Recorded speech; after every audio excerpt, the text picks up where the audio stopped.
भाजपा नेता बृजभूषण शरण सिंह ने लोकसभा में विपक्ष के नेता राहुल गांधी के ऑल पार्टी मीटिंग में शामिल न होने पर तीखी प्रतिक्रिया दी। उन्होंने कहा कि राहुल गांधी का राजनीतिक व्यवहार लगातार अस्थिर और अनिश्चित रहा है। सिंह ने आरोप लगाया कि राहुल गांधी अक्सर महत्वपूर्ण मौकों पर अपनी जिम्मेदारी से पीछे हट जाते हैं। उन्होंने व्यंग्यात्मक अंदाज में कहा कि राहुल गांधी सिक्का उछालकर फैसला करते हैं और फिर मैदान छोड़ देते हैं। उन्होंने ये भी कहा कि देश के मुद्दों पर विपक्ष की जिम्मेदारी होती है कि वो अपनी उपस्थिति दर्ज कराए और रचनात्मक भूमिका निभाए, लेकिन राहुल गांधी का रवैया इसके उलट दिखाई देता है। उनके अनुसार अगर राहुल गांधी स्पष्ट और जिम्मेदार तरीके से अपनी भूमिका निभाएं तो इससे देश को फायदा हो सकता है। देखिए, मैं कई बार बोल चुका हूं, आवाज फिर आप बुलवा रहे हैं। राहुल गांधी एक तो सिक्का उछालकर मैदान से भाग जाते हैं और उन्हें क्या कब करना चाहिए अगर उन्हें ज्ञान हो जाए तो वो देश का बड़ा भला करते हैं। और आप देखे होंगे, आज नहीं हमेशा उनको ये पता नहीं है कब क्या बोलना चाहिए और क्या नहीं बोलना चाहिए। अब आप सिलेंडर रख करके 4 दिन बाद रील बनाओगे, फिर हो सकता है किसी पेट्रोल पंप पर भी आप जाओ, हैं? तो आप जाइए, अपना सुझाव रखिए। आप लीडर अपोजिशन है, अपना सुझाव रखिए कि सरकार को ऐसी परिस्थिति में क्या करना चाहिए। तो आप सुझाव भी नहीं देंगे, सरकार की सुनेंगे भी नहीं, केवल गैस सिलेंडर रख करके रील बनाएंगे। तो रील तो इस समय लाखों लोग बना रहे हैं। दिल्ली के मंत्री आशीष सूद ने राजधानी के विकास कार्यों को लेकर बयान दिया। उन्होंने कहा कि दिल्ली को दिलवालों की दिल्ली के रूप में जाना जाता है और सरकार इसे और बेहतर बनाने की दिशा में काम कर रही है। सूद ने बताया कि 18 मार्च को दिल्ली को बेस्ट एयरपोर्ट का अवार्ड मिला, जो शहर की इंफ्रास्ट्रक्चर डेवलपमेंट का संकेत है। उन्होंने कहा कि राजधानी के एंट्री पॉइंट्स को बेहतर बनाने और लैंडस्केप को सुंदर बनाने पर काम किया जा रहा है। उन्होंने लोधी गार्डन के विकास का भी जिक्र करते हुए कहा कि इसे इस तरह विकसित किया जा रहा है कि विजिटर यहां से खुश होकर जाएं। उनके अनुसार सरकार का उद्देश्य दिल्ली को एक वर्ल्ड क्लास सिटी बनाना है।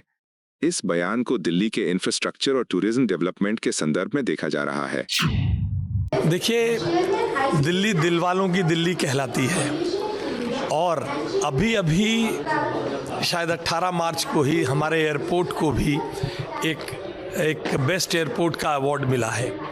हमने फिल्म फेस्टिवल किया है, हम दिल्ली के एंट्री गेट्स को सुधारने जा रहे हैं, दिल्ली की लैंडस्केपिंग को सुधार रहे हैं। जैसा मैंने कहा, चाहे लोधी गार्डन हो या कोई हिस्टोरिकल मॉन्यूमेंट, वहाँ से व्यक्ति मुस्कान के साथ निकले और दिल्ली केवल ट्रांजिट हब नहीं हो, अन्य राज्यों में जाने के लिए इस कैपिटल के एयरपोर्ट पर उतरें और टूरिज्म के लिए अन्य राज्यों में जाएं।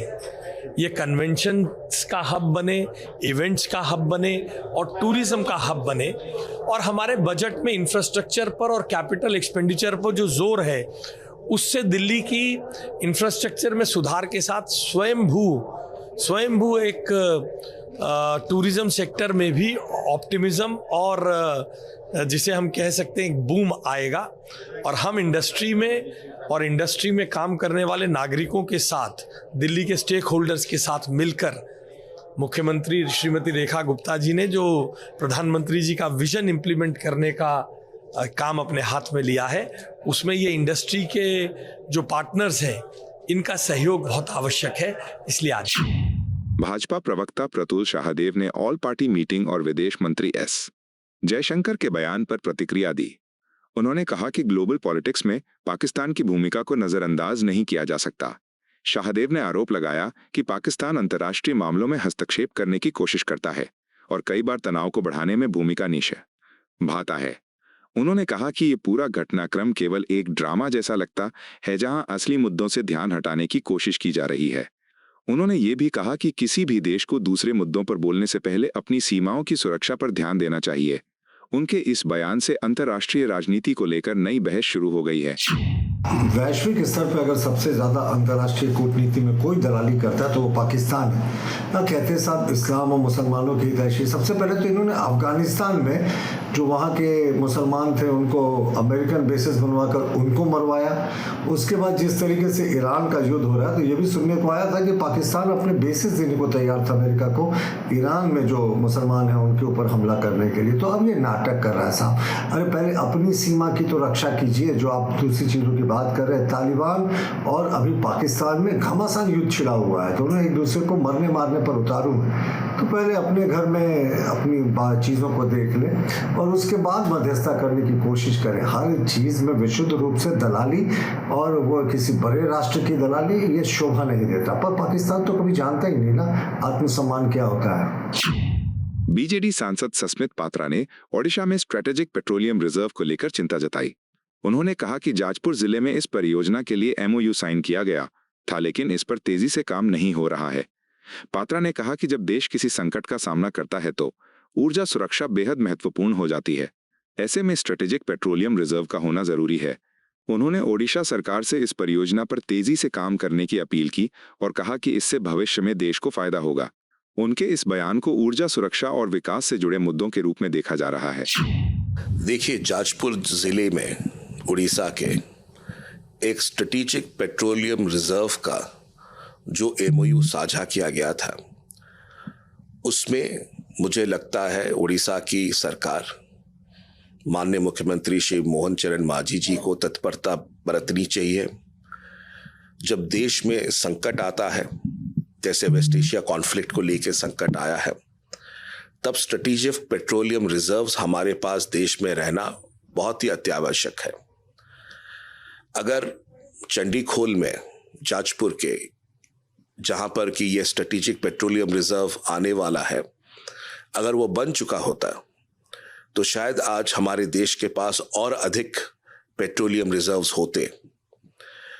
तो हमारी सरकार ने इस पे पहल करी थी, नवीन बाबू ने काम शुरू किया था और मुझे लगता है कि अभी 2 साल से भाजपा की डबल इंजन सरकार उड़ीसा में है और 2 साल से इस पे कोई काम नहीं हुआ है। 1 इंच जमीन का लैंड एक्विजिशन अभी तक नहीं हो पाया। बिहार के मंत्री दिलीप जायसवाल ने पश्चिम बंगाल की मुख्यमंत्री ममता बनर्जी और उनकी सरकार पर गंभीर आरोप लगाए। उन्होंने कहा कि राज्य में गुंडागर्दी का राज चल रहा है। जायसवाल ने आरोप लगाया कि जब भी TMC सरकार के खिलाफ आवाज उठती है तो वो ध्यान भटकाने के लिए क्षेत्रीय और धार्मिक मुद्दों को उभारती है। उन्होंने कहा कि इससे राज्य का माहौल प्रभावित होता है और जनता में असुरक्षा की भावना बढ़ती है। उनके इस बयान से बंगाल की राजनीति में एक बार फिर तनाव बढ़ गया है। देखिए, ममता बनर्जी और तृणमूल की सरकार जो है गुंडागर्दी की सरकार चला रही है और जब उनके गुंडागर्दी और TMC के अत्याचार का आवाज़ उठता है तब वो क्षेत्रवाद, भाषाई, धार्मिक उन्माद फैलाने का काम करती है। इसलिए ममता बनर्जी का अब जो है समय पूरा हो गया है। बंगाल की जनता TMC सरकार को उखाड़ फेंकने के लिए तैयार बैठी है और वहाँ पर भारतीय जनता पार्टी की सरकार आएगी। लगातार इस बात का प्रयास किया जा रहा है। दिल्ली विधानसभा के स्पीकर विजेंद्र गुप्ता ने विधानसभा के कामकाज को लेकर बयान दिया। उन्होंने कहा कि रामनवमी के मौके पर छुट्टी होने के बावजूद विधानसभा का काम लगातार आगे बढ़ रहा है। उन्होंने कहा कि एक तरफ त्योहारों का माहौल है, वहीं दूसरी ओर कानून बनाने और बिल पास करने की प्रक्रिया जारी है। उनके अनुसार सरकार का उद्देश्य है कि प्रशासनिक कामकाज बिना रुके चलता रहे और जनता से जुड़े फैसले समय पर लिए जाएं। इस बयान को प्रशासनिक सक्रियता और कार्य प्रणाली के संदर्भ में देखा जा रहा है। मेरा कहना है कि दिल्ली की विधानसभा में लगातार कार्य प्रगति पर है। आज रामनवमी के अवसर पर अवकाश है और एक तरफ रामनवमी का पर्व है और दूसरी तरफ दिल्ली की विधानसभा में बिल पारित करके कानून बनाने की प्रक्रिया जारी है। जनहित में दिल्ली की विधानसभा लगातार कार्यरत है। लगातार दिल्ली की विधानसभा में जनता के मुद्दों पर चर्चा की जा रही है और जनता का विश्वास लोकतंत्र की इस व्यवस्था पर और अधिक सुदृढ़ हो, इसके लिए हम हमेशा प्रयासरत रहेंगे। कांग्रेस सांसद प्रमोद तिवारी ने उत्तर प्रदेश सरकार पर टिप्पणी करते हुए कहा कि मुख्यमंत्री को सही तरीके से ब्रीफ नहीं किया जा रहा है। उन्होंने कहा कि उन्होंने खुद राज्य में कई विकास कार्य देखे हैं, जैसे अयोध्या, मथुरा और काशी में सुविधाओं का विकास। तिवारी ने कहा कि सरकार को सही जानकारी के आधार पर निर्णय लेने चाहिए और अधिकारियों को भी जिम्मेदारी से काम करना चाहिए। उनके इस बयान से राजनीतिक बहस और तेज हो गई है। मैं सिर्फ उनसे ये कहना चाहता हूँ कि लगता है ठीक से ब्रीफिंग नहीं होती उनकी, अधिकारियों को उन्हें समझाना चाहिए। मैं खुद उत्तर प्रदेश का पर्यटन मंत्री रहा वीर बहादुर जी के साथ, श्रीपद मिश्रा जी के साथ। मैंने खुद अयोध्या में ये जो राम की पेड़ी है इसकी शुरुआत की थी, राम कथा पार्क बना। मथुरा में जाके देख लें, वहाँ यात्री विश्राम गृह बने, मंदिरों के सुंदरीकरण और सुविधाजनक के लिए हुआ। काशी में हुआ, और छोड़िए नानक माता सिखों का जो पवित्र तीर्थ स्थल था वो पहले उत्तर प्रदेश में था, वहाँ हुआ। और हाँ, इसमें कोई दो राय नहीं, बौद्ध परिपथ का जिसमें उनका गोरखपुर भी आता है वो प्रारंभ करने का श्रेय मुझे। तो मैं कुछ कह सकता हूँ उनसे कि हम भारत के संविधान के अनुसार हिंदू, मुस्लिम, सिख, ईसाई के जो धार्मिक स्थल है उनमें का सुंदरीकरण किया, सुविधाकरण किया। हाँ, अब वो अगर भाजपा के संविधान से चलते हैं तो मुख्यमंत्री जी मुझे कुछ नहीं कहना। समाजवादी पार्टी के प्रवक्ता फखरुल हसन चांद ने कहा कि केवल ऑल पार्टी मीटिंग बुलाना ही समाधान नहीं है। उन्होंने कहा कि सरकार को जनता के मुद्दों पर जवाब देना चाहिए, जैसे गैस, पेट्रोल, डीजल और यूरिया की कमी। उन्होंने कहा कि ये समस्याएं सीधे आम लोगों को प्रभावित करती हैं और सरकार को इन पर स्पष्ट जवाब देना चाहिए। उनके इस बयान से सरकार पर जवाबदेही का दबाव बढ़ा है। समाजवादी पार्टी सर्वदलीय बैठक में शामिल हुई थी और समाजवादी पार्टी ने इसको मांग रखी है कि जनता के प्रति जवाबदेही सरकार की होती है और सर्वदलीय बैठक बुला लेना ही केवल समाधान नहीं है। जनता को उनके सवालों का जवाब मिलना चाहिए। लोकसभा में सरकार को बहस करनी चाहिए और उन सवालों का जवाब देना चाहिए। गैस की किल्लत है, पेट्रोल की और डीजल की किल्लत है और यूरिया भी आने वाले समय में उसकी भी बड़ी किल्लत होगी। तो देश के सामने समस्याएं हैं, लेकिन जिस तरह से भाजपा की सरकार ने काम किया, जिस तरह से अमेरिका के कहने पे कोई फैसले किए, वो बहुत दुखद है। इसलिए देश जवाब भी चाहता है।